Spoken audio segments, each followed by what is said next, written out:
You ask Tiger to solve. This deals with linear equations with one unknown. The final result is v equals -1. Let's solve it step by step.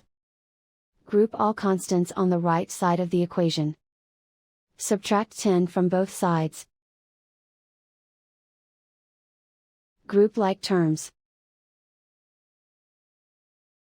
Simplify the arithmetic.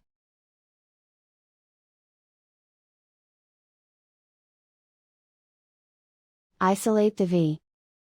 Divide both sides by -2.